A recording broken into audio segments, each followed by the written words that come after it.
Mike, I got to ask you, you wrote a column about Joe Paterno. It's about the same time as when the Washington Post had a story, the first time he's talked in weeks. First, the reaction to the readers to your column this week. Well, I went to the town hall meeting with the president of Penn State at King of Prussia last week, and I wrote a column essentially saying that Penn State, the Board of Trustees, handled this poorly. They should have done a better job. And as a result of that, I think they need to make peace with Joe Paterno, recognize his contributions to the university, et cetera, et cetera. The reaction of the readers surprised me a little bit in that it was a lot of way to go type responses from people who are Joe Paterno defenders in this thing, and I didn't mean to exonerate Joe Paterno at all, and I don't. But that's how it was taken. So I think I'm going to write more about this coming up, and it just goes on and on and on. All right, you mentioned it briefly there. Did the Board of Trustees handle this poorly? You said yes. How should they have handled it? What didn't you like about how they handled it? I got my thoughts on that, too. They decided to fire him on Wednesday night. They sent a messenger to his house and said, here's a phone number, call this phone number. And then they said, Joe, you're done, goodbye, good night. What I think they should have done is here's the phone number, make the phone call. Okay, Joe, we've got to meet tomorrow morning and get together and decide how we're going to handle this and how we're going to go forward. And then you probably could have gotten to a situation where Joe would say, I'm resigning.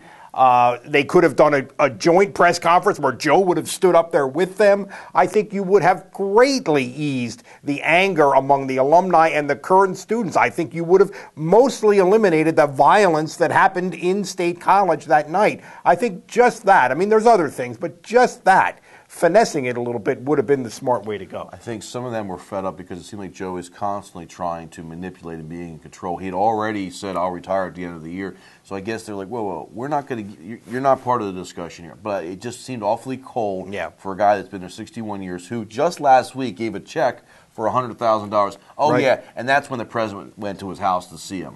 You know, reaction to the Washington Post story. It's funny, I want to say this first. Why is he speaking to the Washington Post, who doesn't cover him all year and doesn't speak to some beat writer that's with him all year? We've got tons of papers that cover him here in PA all the time. I would have been willing to drive up to Joe's house. Would you have done that? Yeah. Yes, absolutely. Yeah. Well, you know, reactions. Joe said something about how he essentially had never heard of rape of a man.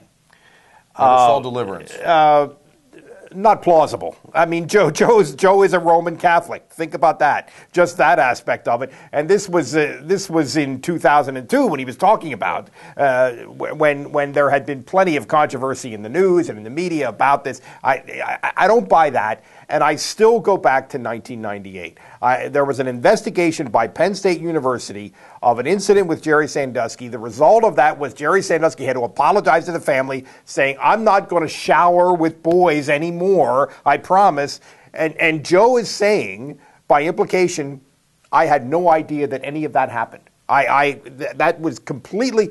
I'm not sure if it's worse that he didn't know that or that he did. I mean, I find that implausible to the point where it's not even worth talking about. You know, we give him a break in 2002 because he was 75, maybe he was too old or didn't know how to handle it. But in '98 he wasn't as old, and he had to have known because he told Jerry, "You're not going to be the next head coach here." One more quick point: you said he would have been out right now anyhow because of his health. He couldn't have gone on as the head coach. But if it wouldn't be for the Jerry Sandusky situation, technically he'd still be labeled I'm sure he'd still have the title. Penn State. I'm sure he'd still have the title, and he is really struggling in health terms right now. I mean, it's a sad thing, but this man is 85 years old.